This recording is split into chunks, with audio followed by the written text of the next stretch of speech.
नमस्कार, रूबरू में आपका स्वागत है। मैं हूं मारूफ रज़ा। हर हफ्ते की तरह इस हफ्ते भी हमारे साथ एक ख़ास मेहमान है। जी हाँ, आपने लौह पुरुष सुना होगा, युग पुरुष सुना होगा, लेकिन आज हमारे साथ है एक जल पुरुष। जी हाँ, मैं बात कर रहा हूँ राजेंद्र सिंह की। राजेंद्र जी, आपका स्वागत है। आपने नमस्ते। समय दिया। राजेंद्र जी ने क्यों तमाम बड़े बड़े प्रोफेशन छोड़ करके पानी को ही अपना सब कुछ समझा और उसी को लेकर के मुहिम छेड़ी और आज ही उसी मुहिम को लेकर के अग्रसर है। जानेंगे उनका शुरू से लेके अब तक का ये पानी का सफ़र कहाँ से शुरू हुआ और कहाँ तक अब तक बढ़ा। वाटरमैन के नाम से जाने जाने वाले राजेंद्र सिंह का जन्म 6 अगस्त 1959 में उत्तर प्रदेश के बागपत जिले के दौला गांव में हुआ था। एक जमींदार राजपूत खानदान से ताल्लुक रखने वाले राजेंद्र अपने 11 बहन भाइयों में सबसे बड़े हैं। उन्होंने बड़ौद के भारतीय ऋषिकुल आयुर्वेदिक महाविद्यालय कॉलेज से आयुर्वेद और सर्जरी में डिग्री हासिल की। 1980 में उन्होंने अपने करियर की शुरुआत जयपुर में national service volunteer for education से की।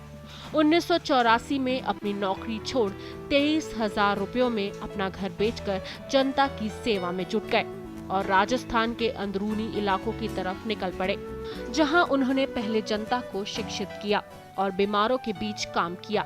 लेकिन बाद में उनका ध्यान वहां की जनता की सबसे अहम जरूरत पानी की ओर गया, जिसके बाद उन्होंने इस मुद्दे को अपनी जिंदगी का मकसद बना लिया और राजस्थान के कई आधिकारिक तौर पर डिक्लेयर किए जाने वाले डार्क जोन एरियाज में पानी पहुंचाने का काम किया। इतना ही नहीं, उन्होंने गांव वालों को जागरूक करने के लिए पद यात्रा भी निकाली, जिसमें उन्होंने गांव की जनता को पुराने डैम्स को दोबारा बनाने की तकनीक सिखाई। सूखी बेजान अरावली नदी को एक बार फिर हरा भरा करने वाले राजेंद्र सिंह को पूर्व राष्ट्रपति KR नारायणन ने भी खूब सराहा, जिसके बाद अरावली को इंटरनेशनल रिवर प्राइज भी दिया गया। सन 2001 तक राजेंद्र सिंह की बदौलत 4500 जोहाड़ का निर्माण हो चुका था, जिसकी वजह से राजस्थान के 11 जिलों के 850 गाँव में बरसाती पानी इकट्ठा होने लगा था, जिसके बाद राजेंद्र सिंह को मैग्सेसे अवार्ड से नवाजा गया। जल पुरुष के नाम से मशहूर राजेंद्र सिंह ने अपना जीवन पानी को समर्पित कर रखा है।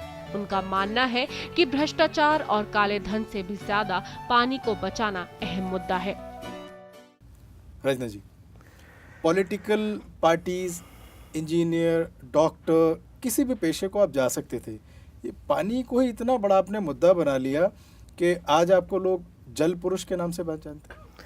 मैं 1980 में जब जयपुर गया जी। तो उस वक्त ना मुझे पानी की समझ थी, ना पानी का संस्कार था। जी। मैं ऐसी जगह पैदा हुआ जहाँ गंगा और यमुना का पानी था जी। और गंगा यमुना की संस्कृति में जन्मा और पला और बड़ा हुआ। जी। लेकिन राजस्थान जाके लगा कि पानी के बिना कैसे जीवन की कठिनाइयाँ बढ़ती और फैलती हैं।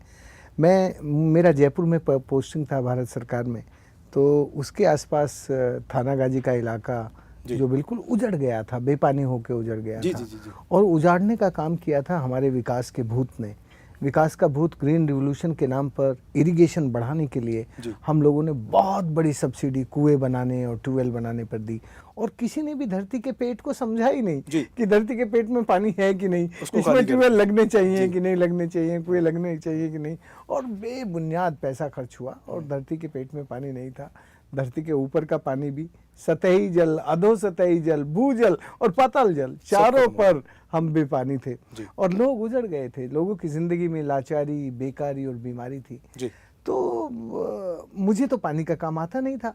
मैंने वहाँ जो उजड़े हुए बच्चे थे, जो माँ बापों के, उनको पढ़ाई का काम शुरू किया, और जो बूढ़े लोग थे, जो बीमार थे, कुपोषण के शिकार थे, उनके लिए दवाई का काम शुरू किया। एक दिन एक बूढ़े के सामने आके मुझसे कहा, ओ राजेंद्र, तो देखवा में घना चोखा लागे छे पर खोटा काम करे छे या दवाई और पढ़ाई तो बाजार में मिले छे, तो ऐसा काम कर जो चीज बाजार में नहीं मिलती। तो मैंने कहा, मांगू काका वह कहीं छे? उन्होंने कहा, पानी का काम करेगा तो ये जो उजड़ा हुआ इलाका है दोबारा बस जाएगा।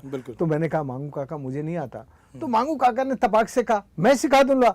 उस जमाने में मैं जवान और पढ़ा लिखा था। पढ़े लिखे लोग केवल सवाल पूछते हैं, करते नहीं है। तो मैंने पूछा कि मांगू काका तू मुझे सिखा देगा तो तू क्यों नहीं करता?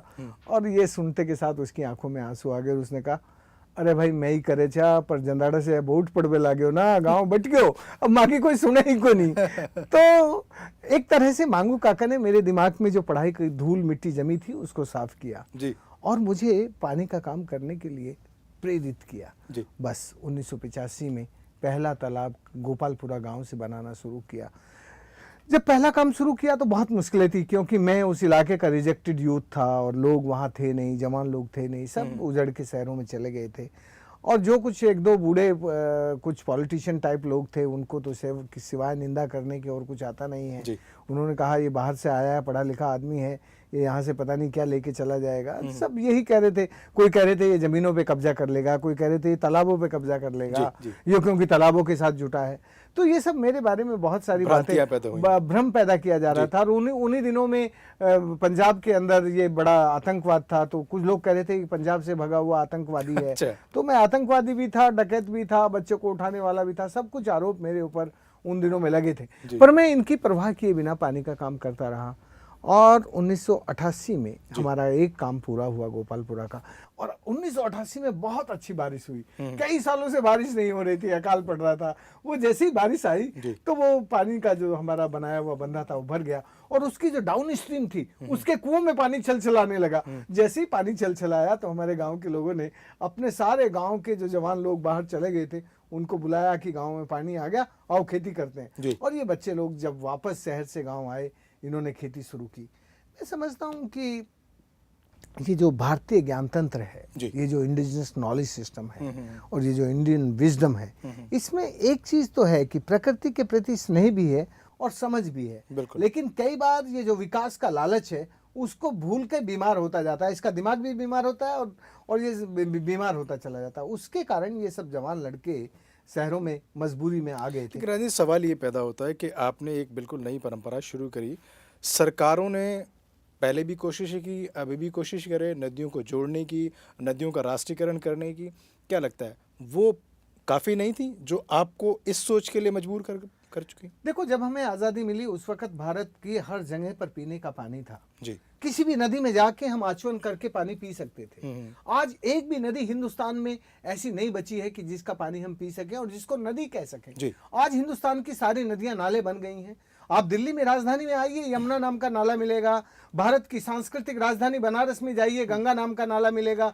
बंबई में जाइए तो मीठी नाम का नाला मिलेगा। अहमदाबाद में जाइए तो आपको साबरमती नाम का नाला मिलेगा। आज देश में कोई शहर ऐसा नहीं है जहां नदी बची हो। लेकिन राजेंद्र, इतनी इन सारी परियोजनाओं पर इतने करोड़ों रुपए का खर्च लगा, बड़ी संवेदनशीलता के साथ इनको रखा गया और बड़ी बड़ी घोषणाएं की गई, कहीं गंगा के जल को पवित्र करने को लेकर के। लेकिन क्या लगता है कि वो सारी की सारी चीज़ें सिर्फ कोरे कागज़ पे रहीं, उन पे कहीं भी कोई धरातल पर काम नहीं हुआ?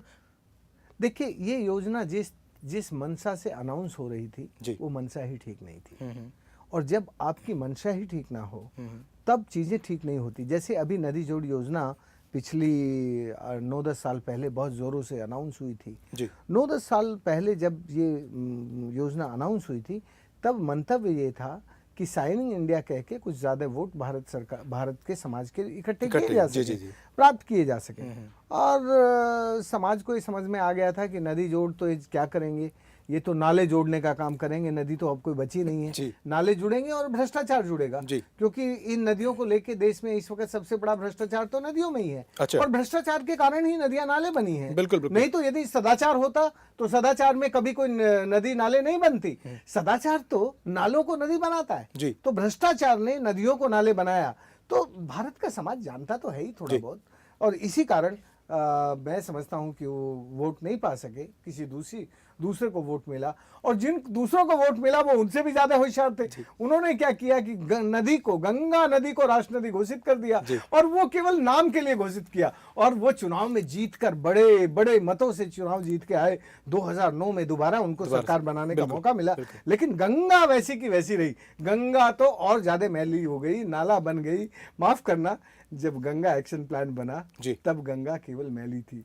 और उस जमाने तक मेरी उम्र के लोग, मैं उस देश का वासी हूँ जिस देश में गंगा बहती है। मैं इस पूरे मैटर पे बात करूंगा। फिलहाल लेते हैं एक ब्रेक, और ब्रेक के बाद बात करेंगे किस तरीके से इंडिया शाइन तो रहा लेकिन इंडिया शाइन नहीं हुआ। नदियों का राष्ट्रीयकरण के नाम पर सदाचार होना चाहिए था, भ्रष्टाचार पनपा, लेकिन जनता को ना पानी मिला, ना नदियाँ मिली, नदियाँ नालों में तब्दील हो गई। कैसे हुई और कहाँ पे खामियां हुई, उनके बारे में जानेंगे। फिलहाल लेते एक ब्रेक।